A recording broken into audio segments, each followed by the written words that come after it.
Hello, dear students. I hope you all are safe and healthy. My name is Ankita and I am teaching as an assistant professor in Department of Computer Science and Engineering and Bachelor's of Computer Application at St. Andrews Institute of Technology and Management, Gurugram. I welcome all of you to the lecture 18th of my online lecture series of object-oriented programming using C++, and in this video we will study the last topics of our syllabus, that is access modifier and the reference variable. In previous video we studied about the string, function, namespaces and exceptions. This was the complete chapter which is included in the previous video. Operators, flow control, recursion, array pointer, structure, classes with their proper syntax and examples. So all these topics we have already studied in C programming, and in C++ also the review or the revision of these concepts was important. So that's why I have made a separate video for all these concepts. So what are reference variables? A reference variable, or a reference, you can say, it is a alternative name for the existing variable. Variables are those names which are assigned to a particular value. For example, we can make x as a reference to y. So y is the existing variable you can consider, and x can be created as the copy name or alternative name or alias name. So the main use of reference is acting as a function जो हम formal parameters में pass by reference करते हैं. The main use of references is implemented in that, and if a reference variable is passed into the function works on the original values or the copies instead of the clone copy जो हम pass by value में करते हैं, and changes inside the functions are reflected outside the function. A reference is similar to the pointer, or in many cases a reference can be used as the alternative to the pointers.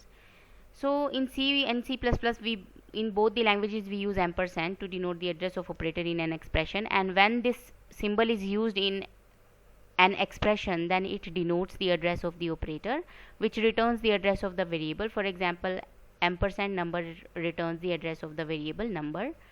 However, when x is used in the declaration, so we can use the ampersand in either in the declaration or the expression. ये दो तरह से हम इनमें use कर सकते हैं ampersand को. जब हम उसे declaration के साथ में यूज़ करते हैं including the function formal parameter, then in that case it is part of the type identifier and is used to declare a reference variable or the alternative name. So it is used to provide another name or the another reference or alias to the existing variable. Syntax इसका होता है, सबसे पहले you have to define the type, then ampersand, then new name, and e is equal to the existing name. So you are giving a new name and the existing name the same value. So ampersand आपका लगाना ज़रूरी होता है अगर आप reference variable create कर रहे हो. तो इसका syntax हो सकता है टाइप लिखकर स्पेस दीजिए, या फिर टाइप लिखकर देन एम्परसेंड देन स्पेस आप दे सकते हैं. देन आप टाइप नेम थर्ड टाइप होता है आपका, जैसे similar with the pointer declarations. Type लिखा, then space, then ampersand, then new name, and then the existing name is equal to existing name. So we'll be using this convention also. और pointer के case में भी हम type लिखते हैं, then space, then pointer asterisk sign and the name of the pointer. It will be read as the new name is a reference to the existing variable. इसे हम कैसे read करेंगे? The new name is the reference to the existing name, or the new name is an alias of the existing name. So you can now refer to the variable as new name or the existing name. So here is the example for explaining the use of reference variables. Here in the main function we have a number variable which is given the value 88, and this is the reference name or reference variable which we have created for the number.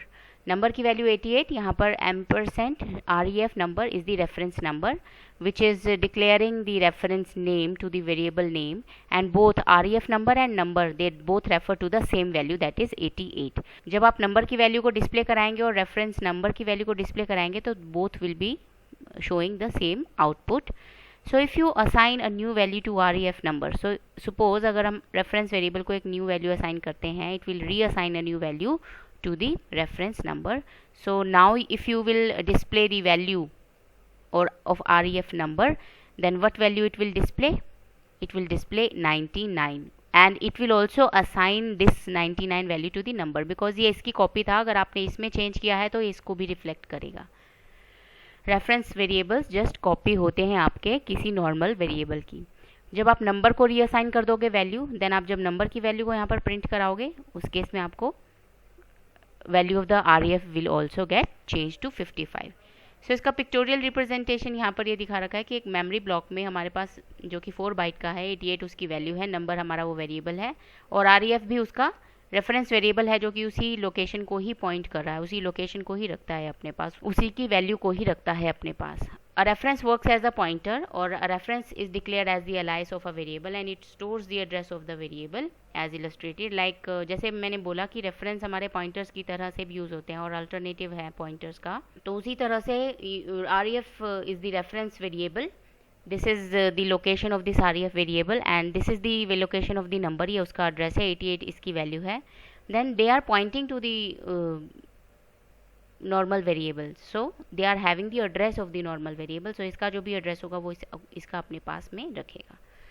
Okay, besides that it's value will be 88 and the difference between the reference and the pointers, क्योंकि ये दोनों हमारे alternative की तरह काम करते हैं, इनके बीच में कुछ डिफरेंसेस भी हैं, सिमिलैरिटीज तो हैं, डिफरेंसेस भी हैं। Like a reference is a name constant for an address. A reference is a name constant for an address and we need to initialize the reference during declaration. जब हम declare कर देंगे उसे तो हमें उसे इनिशियलाइज करना भी ज़रूरी होगा। यहाँ पर एरर प्रोड्यूस होगा स्टेटमेंट में because IREF declared as reference but was not initialized. Once the reference is established to a variable, you cannot change the reference to the reference of another variable. तो आपको जो reference और pointer में क्या होता है कि आप इस तरह से पॉइंटर डिक्लेयर करके छोड़ सकते हो, ज़रूरी नहीं होता आप उसको उस टाइम पर कोई वैल्यू इनिशियलाइज़ करो, बट आप रेफरेंस की डिक्लेरेशन के साथ में ही उसको वैल्यूज़ इनिशियलाइज़ करना ज़रूरी होता है। And to get the value pointed to by a pointer you need to use dereferencing operator to get the value pointed to by the pointer. उसकी वैल्यू को रिट्रीव कराने के लिए हमें डी रेफरेंसिंग ऑपरेटर यानी कि star asterisk sign का use करना होता है। मान लीजिए अगर p पॉइंटर हमारा एक इंटीजर पॉइंटर है, that is p pointer will return the value pointed to by the p number and it is called dereferencing और इनडायरेक्शन जिसे हम बोलते हैं, नॉर्मल पॉइंटर के केस में होता है। To assign the address of a variable into a pointer we need to use the address of operator like this. हम एग्जाम्पल भी देखेंगे। On the other hand reference and the dereferencing are done on the references implicitly. For example REF number is a reference suppose to another variable.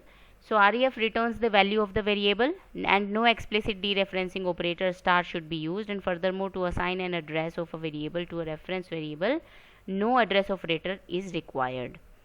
So इसका example ऐसे समझ सकते हो आप, यहाँ पर एग्जाम्पल दिया हुआ है, कमेंट्स भी इसमें ऑलरेडी एडिड हैं, ये सबसे अच्छी बात है इस एग्जाम्पल की।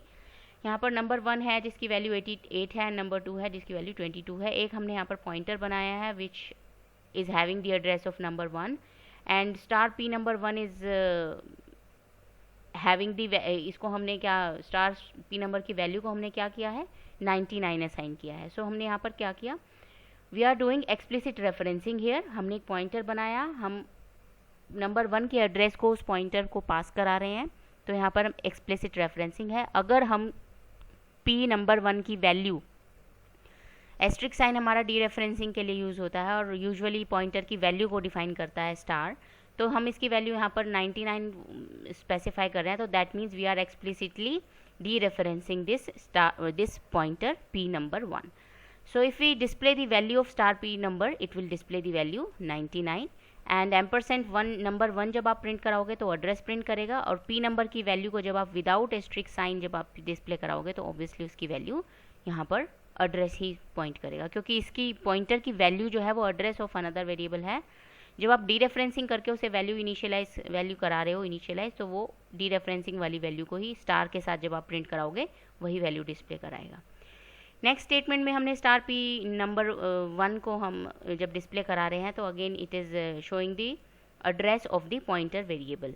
ओके, यहाँ पर क्या था, content of the pointer variable यहाँ पर डिस्प्ले करा रहा था। Content obviously the address of number 1 है, तो इसका यहाँ पर भी जब आप इसको एड्रेस ऑफ ऑपरेटर के साथ यूज़ कर रहे हो तब भी एड्रेस डिस्प्ले करा रहा है, और आप p नंबर 1 को विदाउट एनी ऑपरेटर यूज़ कर रहे हो नॉर्मल, तो वो भी उसके कंटेंट को, ये हमारा कंटेंट है इस पॉइंटर p नंबर 1 का, और जब आप इसको एम्परसेंड के साथ में डिस्प्ले कराओगे तो यहाँ पर एड्रेस ऑफ पॉइंटर वेरिएबल, इसका खुद का एड्रेस, जो पॉइंटर वेरिएबल जैसे हमने यहाँ पर ये एग्जाम्पल में देखा है, जब हम पॉइंटर या रेफरेंस हम कुछ बनाएंगे उसका खुद का भी एक एड्रेस होगा। ये जो एड्रेस है ये उसका खुद का एड्रेस है।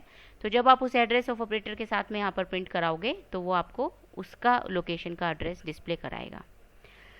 इससे नेक्स्ट लोकेशन में हमने p number 1 is equal to p, अब हमने पॉइंटर को नंबर 2 का एड्रेस हमने असाइन कर दिया है। अब हम रेफरेंस क्रिएट करने जा रहे हैं नंबर 1 के लिए, and that we will do with the help of the syntax which we have seen earlier, जो हमने रेफरेंस क्रिएट करने के लिए यूज़ किया था। Type name, then ampersand, then ref number, reference variable name, then जिसके के लिए आप जिसका ऑल्टरनेटिव नेम आप बनाना चाहते हो वो वैल्यू इक्वल टू के अदर साइड पे। तो नंबर 1 के लिए हमने रेफरेंस वेरिएबल क्रिएट किया है। And implicit referencing, this is known as the implicit referencing, this was the explicit referencing when we do that in the case of pointers। और यहाँ पर रेफरेंस नंबर 1 यानी रेफरेंस वेरिएबल को हमने जब value assign किया तो यहाँ पर ये इम्प्लिसिट डी रेफरेंसिंग हो रहा है। ओके, तो यहाँ पर नंबर 1 की वैल्यू के नंबर 1 के लिए हमने यहाँ पर अलाइस नेम और रेफरेंस वेरिएबल क्रिएट किया है, बल्कि एम्परसेंड नंबर 1 के लिए नहीं। सो रेफरेंस, इस केस में जब हम रेफरेंस वेरिएबल क्रिएट करने जा रहे हैं तो रेफरेंस वेरिएबल के लिए हमने यहाँ पर एम्परसेंड साइन किया है, हम इसके एड्रेस को उसको पॉइंट नहीं कर रहे हैं, हम इसके लिए कॉपी नेम बना रहे हैं। इसी तरह से स्टार ref नंबर 1 की वैल्यू को 11 इनिशियलाइज नहीं कर रहे हैं, हम इनडायरेक्टली इसके साथ में कर रहे हैं काम। तो इम्प्लिसिट डी रेफरेंसिंग और रेफरेंसिंग यहाँ पर हो रही है। So when we print the ref number 1 then it will display the value 11, और अगर आप एम्परसेंड नंबर 1 प्रिंट कराओगे तो it will simply just display the address of number 1 जो कि हमारा यहाँ पर था ऑलरेडी।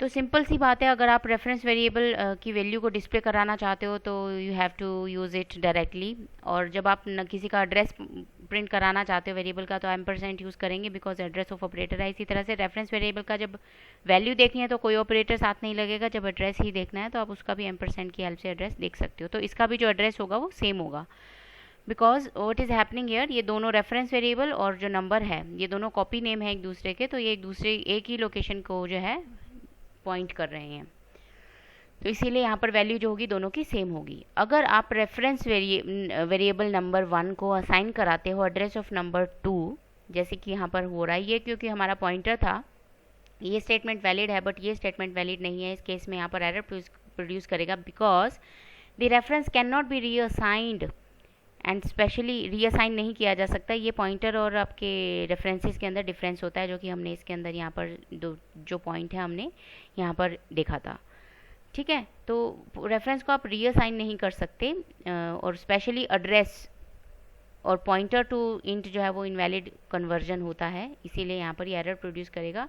जबकि आप इसे नॉर्मल वेरिएबल के लिए, क्योंकि हमें यहाँ पे कॉपी रेफरेंस वेरिएबल कॉपी बनाने के लिए यूज़ होते हैं, हम उसे जब रीअसाइन कर रहे हैं with the address of operator of another variable, ये भी एरर प्रोड्यूस करेगा।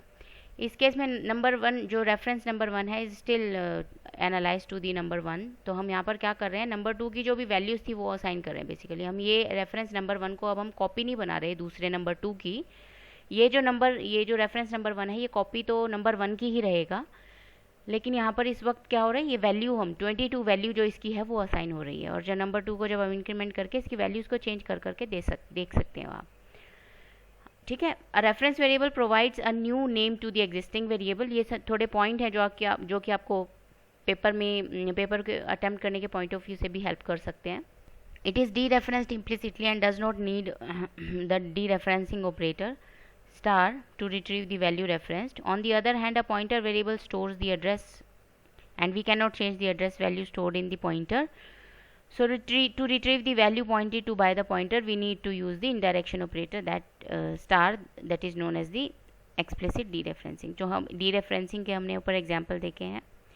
Reference can be treated as a constant pointer and it has to be initialized during the declaration and its content cannot be changed. Reference is closely related to pointers. So पूरा ऊपर जो भी हमने study किया वो सभी मैंने यहाँ पर पॉइंटर्स में यहाँ पर लिखा है।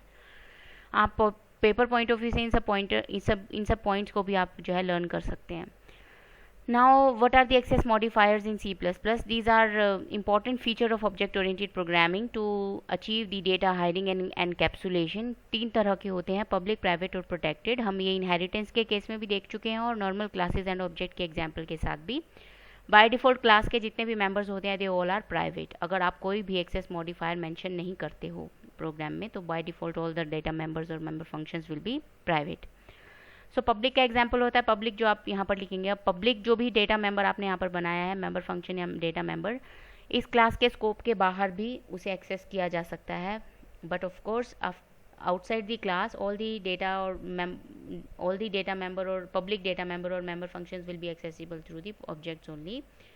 प्राइवेट के केस में नहीं होता ऐसा. प्राइवेट जो डेटा मेंबर्स या मेंबर फंक्शंस आप बनाते हो they are not accessible outside the class scope, not even with the class object. Protected data member जो है वो प्राइवेट की तरह ही काम करता है and it makes class members inaccessible outside the class also, but they can be accessed by any सब class. सो inheritance के केस में प्रोटेक्टेड को आप अच्छे से इम्प्लीमेंट कर सकते हैं. जैसे ये हमारी कोई क्लास है प्रोटेक्टेड एक्सेस एंड इसमें प्रोटेक्टेड डेटा मेंबर्स हैं. अगर आप इस क्लास से कोई भी फर्दर क्लास एक्सेस डिराइव करते हो, फर्दर क्लास, अगर आप इस क्लास से कोई भी फर्दर क्लास डिराइव करते हो तो ये प्रोटेक्टेड डेटा मेंबर्स उस डिराइव क्लास में एक्सेसिबल होंगे लेकिन उस क्लास के बाहर एक्सेसिबल नहीं होंगे. दैट मीन्स ये प्रोटेक्टेड डेटा मेंबर इसकी डिराइव्ड क्लास में जाकर के प्राइवेट बन जाएंगे. सो ये जो था एक स्मॉल वीडियो था regarding the left over topics of your syllabus, जिसमें हमने रेफरेंस वेरिएबल देखा. और I would suggest all of you, ये जो आपके प्रोग्राम्स हैं आप इनको रन करके देखेंगे अपने ऑनलाइन एडिटर के अंदर. सो after this video we have completed all the topics from your syllabus. If you face any doubt or any problem in execution of any of the program, you can contact me directly. Thank you so much. Take care.